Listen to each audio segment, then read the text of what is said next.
Il n'y a pas quelque chose qu'une femme ne peut pas supporter dans le mariage. De façon générale, le Malien, il est dominant. Il aime dominer son épouse.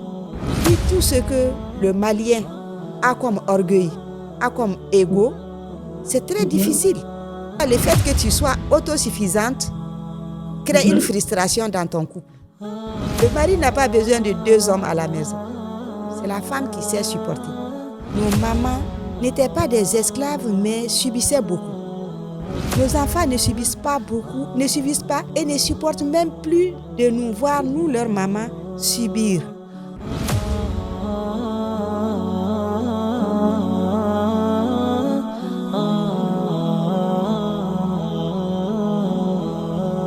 On parle souvent de leadership au travail, dans les organisations, dans les entreprises.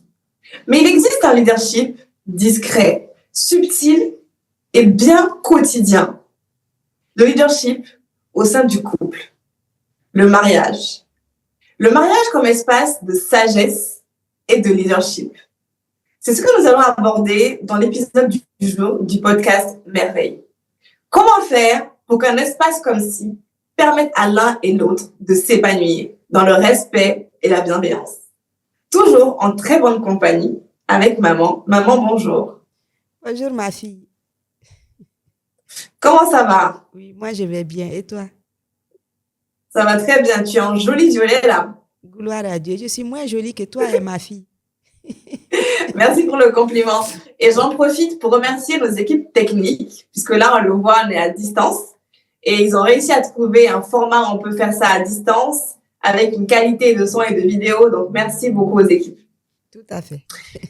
Rentrons dans le vif du sujet maintenant, maman. Dans l'épisode d'il y a quelques semaines, tu nous as parlé de ta maman. Et tu as dit cette phrase. Tu as dit, son mari a dit que c'est une femme du paradis. Aujourd'hui, j'aimerais qu'on parle du mariage comme espace, je l'ai dit, de sagesse. Pour qu'on arrive à ce point où l'un est satisfait de l'autre. Quelque part, j'estime, c'est mon avis, qu'il y a du leadership. Et j'aimerais avoir vraiment ton avis d'abord sur cette question-là. Au sein du couple, comment est-ce que une femme peut être leader? C'est quoi le leadership dans le mariage? Merci beaucoup, ma fille. Au sein du couple, oui, une femme peut être leader en s'acquittant correctement de ses rôles, des rôles qui lui sont dévolus dans le ménage. C'est en ça que la femme est leader. Quand tu te réveilles le matin, déjà, tu es dans la logique de tes tâches de la journée. Et en fin de journée, en faisant un peu le bilan, si tu penses que tes tâches ont été accomplies à souhait, c'est que tu as un bon leadership dans ton ménage. Tu me connais, hein? Je vais te titiller un peu sur les exemples. C'est ce que je veux. Voilà.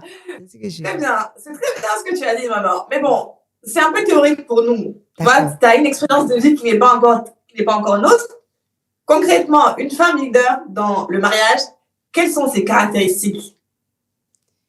Ta grande capacité de compréhension de ton conjoint. Hein? C'est-à-dire? Oui, parce que le couple s'unit, chacun vient avec son prérequis, si je veux dire, chacun vient avec son caractère, son éducation, qui sont forcément différents de ceux de l'autre, puisque vous n'êtes pas issus du même milieu.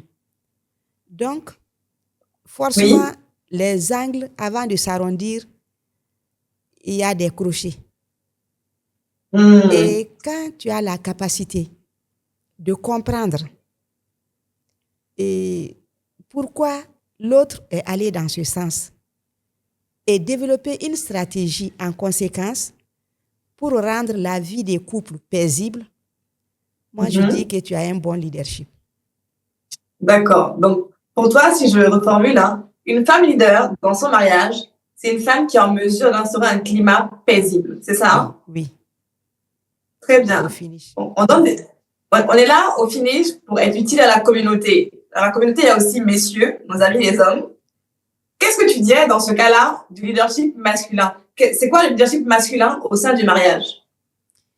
Au sein du mariage, en tout cas dans notre société, dans notre contexte, le leadership masculin, c'est vraiment développer une capacité de s'effacer. S'effacer, c'est trop dire, mais de donner, réserver une grande place à ton épouse dans la gestion du ménage. De t'impliquer moins, de rester à un niveau stratégique, permettre à la femme d'avoir les mains libres, de gérer le ménage dans ton respect et te rendre compte chaque fois que ceci est opportun. D'accord. Je voudrais dire que le bon leadership masculin, ce n'est pas descendre à la gestion du détail du ménage.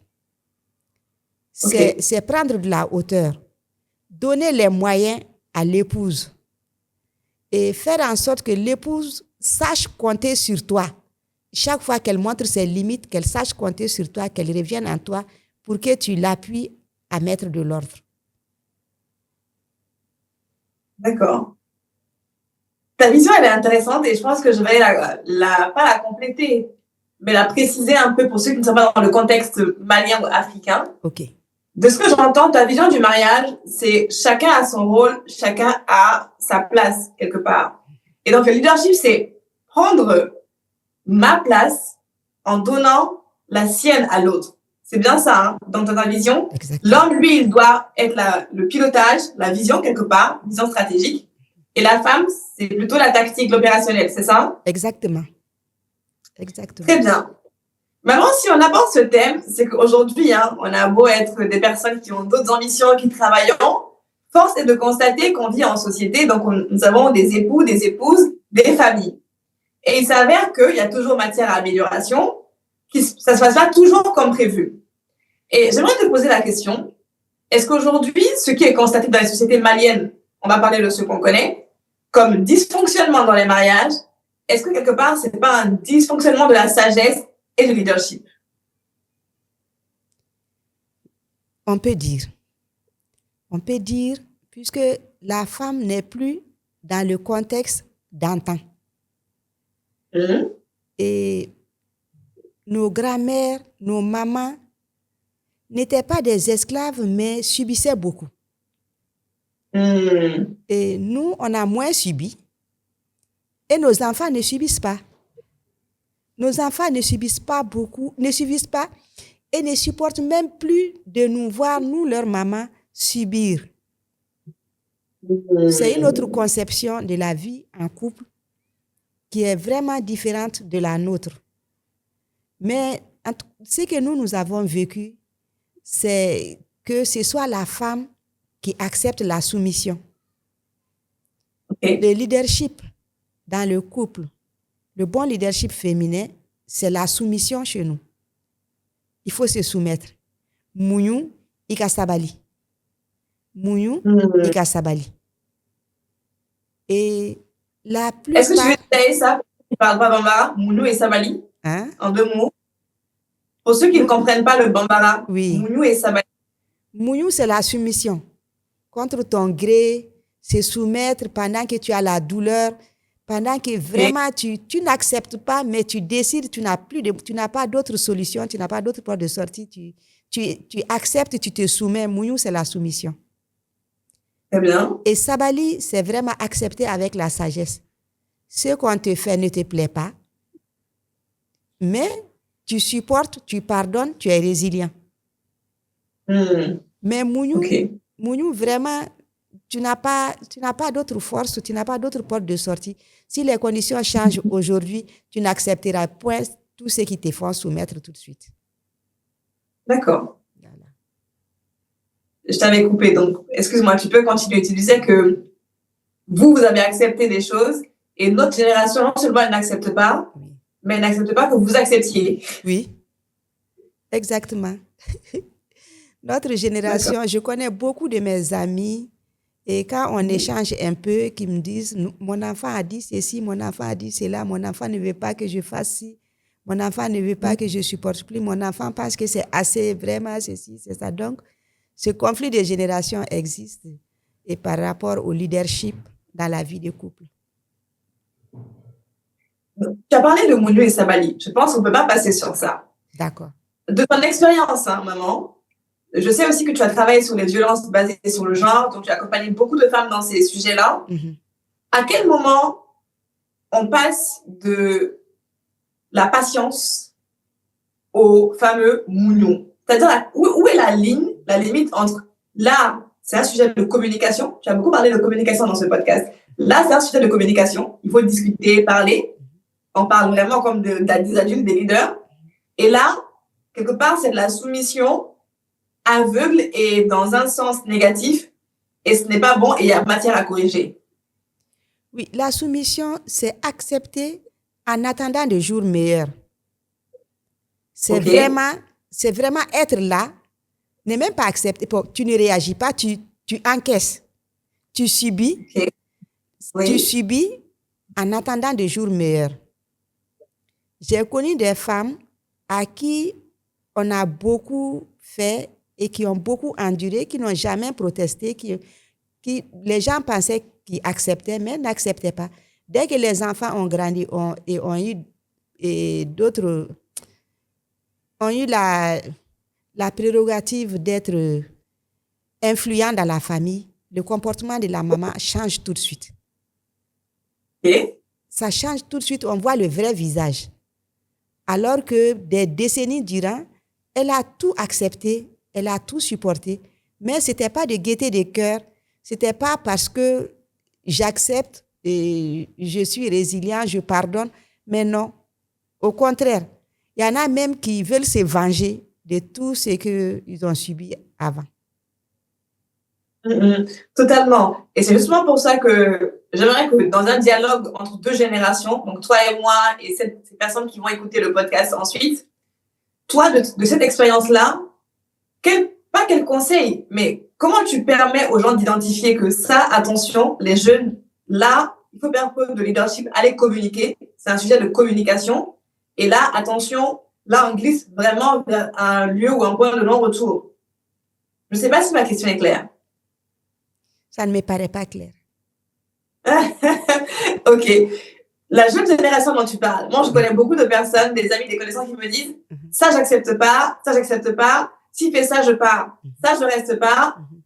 Dans telles conditions, je trouve que c'est inacceptable parce que j'ai fait des études, je suis une femme ambitieuse, je suis indépendante et autonome, j'ai mon argent. Donc, ma question, c'était pour ces femmes-là qui nous regardent, parce que j'en connais, qu'est-ce que tu leur dirais sur le comportement de la femme leader dans le mariage?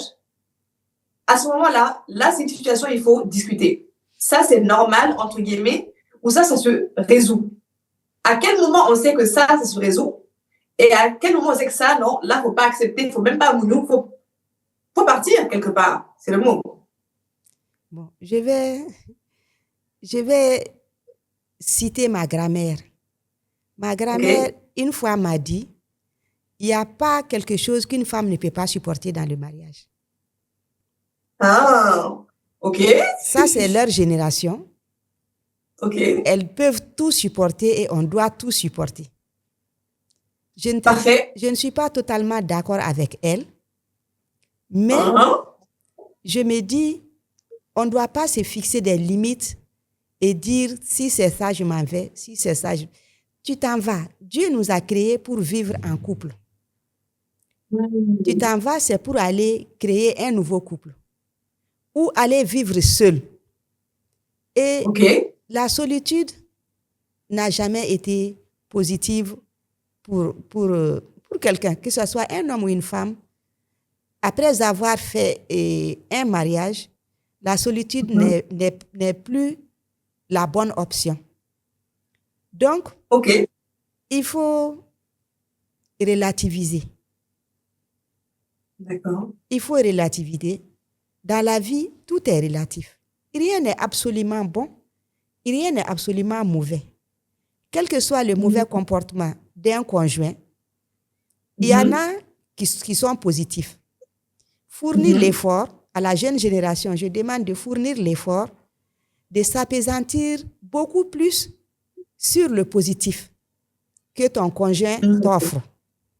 Et essayer, dans la vie de couple, de voir comment améniser le côté négatif.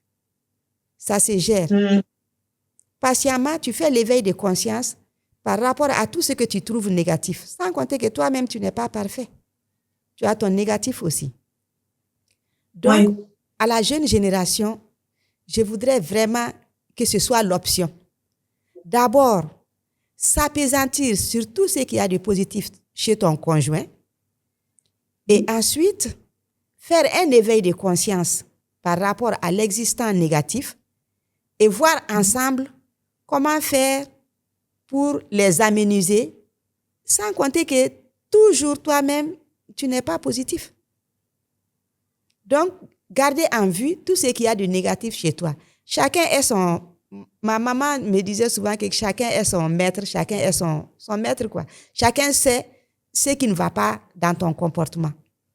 Chacun sait ce que tu es en train de poser comme acte négatif. Donc, toi-même, tu sais que... Et de ton fort intérieur, tu sais que cette chose-là est négative en toi. Donc, tu gardes tout ça tu gardes tout ça en vue et tu acceptes tout ce que tu ne veux pas de l'autre. Tu fais l'éveil de conscience de l'autre par rapport à tout ce qui te paraît pas bon. Et ensemble, et vous développez la stratégie d'aller vers la rectification et en même temps l'auto-rectification. Oui. Tout ce que tu dis là, maman, c'est très vrai et c'est très beau, j'ai envie de dire. Si dans la pratique, ça pouvait se faire comme ça, ce serait... Non, ça peut se faire. Ça peut se faire. C'est un apprentissage. Ça va petit à petit. Mais il faut avoir une forte personnalité, cultiver la grande sagesse et avoir sa foi religieuse. Ça aide beaucoup. En tout cas, on est au bon endroit pour parler de sagesse et de leadership. Ça, c'est sûr. Maman, jusque-là, on a parlé de beaucoup de concepts. J'aimerais qu'on revienne un peu à ton expérience. Dans le premier épisode, tu as parlé de ton parcours, du fait qu'à un moment donné, tu as dû non seulement gérer les enfants, gérer ton travail, gérer le fait que tu sois retournée à l'école. On est nombreuses aujourd'hui à avoir beaucoup d'activités, beaucoup d'ambition et en même temps à vouloir avoir un équilibre dans notre couple. Dans ces contextes-là où il peut y avoir des frictions, parce que, il faut le dire, on a 24 heures dans une journée, honnêtement. Donc, entre la cuisine, parfois le ménage, autre chose, le travail, son bien-être mental, parfois, on n'y s'y retrouve plus. Dans cette condition-là, concrètement, toi, qu'est-ce que tu as pu expérimenter et apprendre pendant cette période où tu jonglais entre plusieurs choses, qui a fait que ton leadership s'est exprimé dans ton mariage, si je puis dire comme ça, et que tu pourrais partager non seulement à moi, mais à d'autres personnes qui sont plus jeunes et qui savent qu'à un moment ou à l'autre, où c'est déjà arrivé, que ça a commencé. Par rapport à mon expérience personnelle, c'est vrai que j'avais mes enfants, j'avais mes études, j'avais mon travail, mais à l'époque, je n'avais plus la gestion de ma vie conjugale. Je ne vivais pas avec mon mari, il résidait à l'extérieur. Donc, je gérais la grande famille, je gérais la famille, puisque ma famille a toujours été grande. Je la gérais bien. Je gérais mes enfants, je gérais mon service, je gérais mes études. Et par la grâce d'Allah, tout m'a bien réussi. Alhamdoulilah. Mais ma vie conjugale n'y était pas associée. Voilà. Très bien.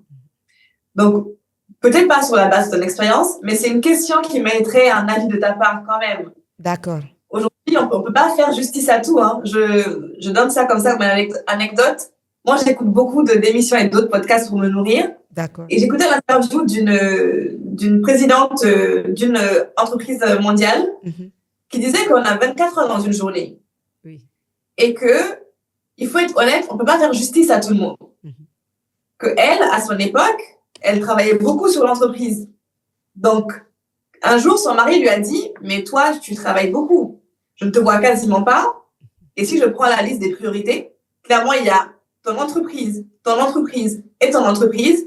Ensuite, il y a nos 2 filles. Ensuite, il y a ta mère. Et après seulement, moi, je deviens ton mari. Et elle, bon, elle a pris ça sur le ton de l'humour.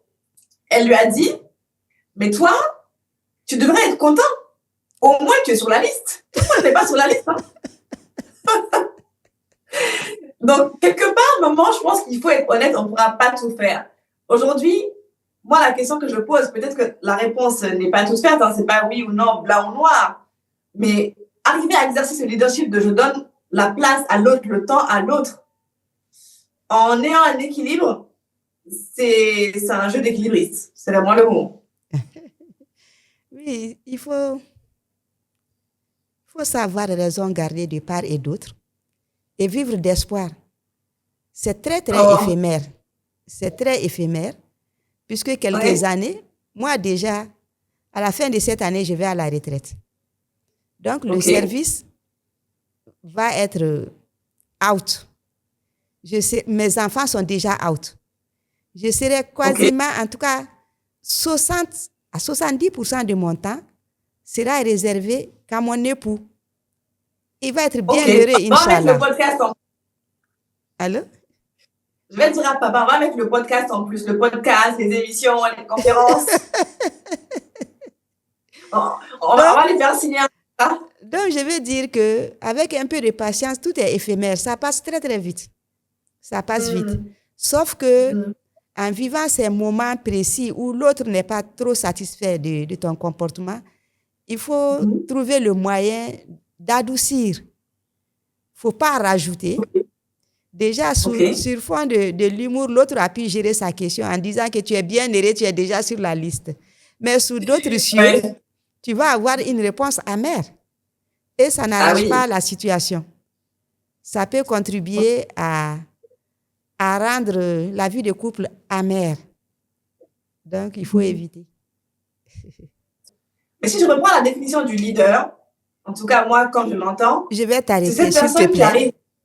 Je vais t'arrêter.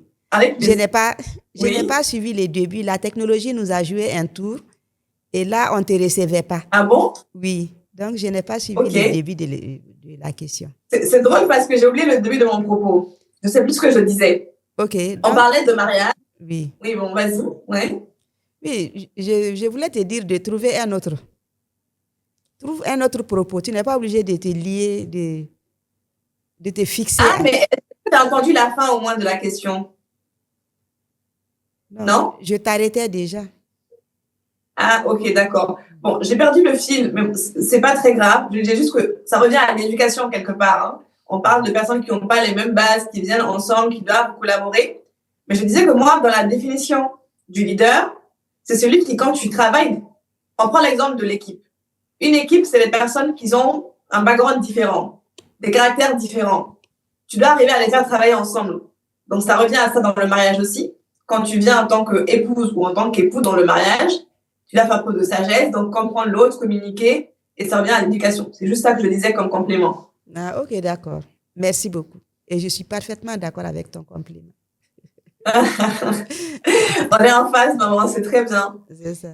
J'ai pensé à ce sujet, pour être transparente, parce que beaucoup de mes amis m'en ont parlé. Donc, pour la plupart, on habite en Occident, et on se demande comment appliquer ce que tu dis. Ça nous semble être parfois des vœux pieux, quoi. C'est OK, faut accepter, faut être dans l'opérationnel, faut prendre la stratégie du monsieur et l'appliquer. Est-ce que tu penses que ça dépend peut-être quelque part de la société où on habite, ou tu penses que c'est juste entre vous deux, faut trouver votre rythme? Non, ça dépend juste du comportement de l'un et de l'autre du couple. La société a tracé des lignes de conduite. Il y a des limites à ne pas franchir. Mais il y a un proverbe bamanan qui dit "Kashie bla sansaran kono, oye shie tigi kunkoi. Mais shie ka ku blayan, oye shie ere ka kui." Je veux dire, la société contribue à la création du lien de mariage. Donc, je disais que la société contribue à la naissance du lien, à la réalisation du lien entre les conjoints. Mais la gestion du couple est à leur part. La gestion du couple leur incombe. C'est vrai que de temps en temps, ils se réfèrent à la société, c'est leur repère. La société est leur repère. Les parents sont des repères. Mais il y a la réalité du couple. C'est un très bon point, maman. Quelque part, être leader dans son mariage, c'est aussi savoir mettre des limites. Et ça, je pense que ça manque quelque part au Mali, en Afrique. Il faut mettre des limites. C'est vrai. C'est vrai. Oui, il faut mettre des limites. Et bon, ça, c'est un autre sujet peut-être. Mais je pense qu'un leader doit savoir dire non, mettre des limites. C'est très difficile dans certains contextes, c'est vrai. Mais sinon, on se fait engloutir. Bon, c'est un peu compliqué puisqu'il y a trop de paramètres. Et dans les couples où la femme et l'homme sont autosuffisants, c'est-à-dire la femme ne dépend pas du tout du mari. Nous, nos mamans, par exemple, nos grands-mères, nos mamans dépendaient quasiment totalement de leur époux. Et nous, on avait quand même, nos aînés avaient une part pour elles-mêmes. Elles s'autosuffisaient, en tout cas jusqu'à un niveau. Mais aujourd'hui, il y a plein de couples où vraiment, c'est pour le mariage, mais les deux personnes n'est dépendant de l'autre. Et là, vraiment, et vu tout ce que le Malien a comme orgueil, a comme ego, c'est très difficile. Parce que déjà, le fait que tu sois autosuffisante crée une frustration dans ton couple. Ah oui. Ah oui. Parce que de façon générale, le Malien, il est dominant. Il aime dominer son épouse. Qu'il le dise ou pas, c'est ça le bruit de fond chez nous.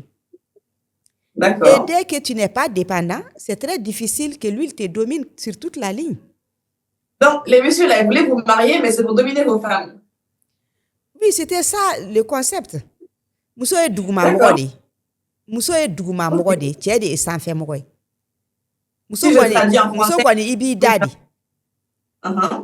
C'est-à-dire, on n'est pas sur la même sphère. L'homme, il est sur la haute sphère.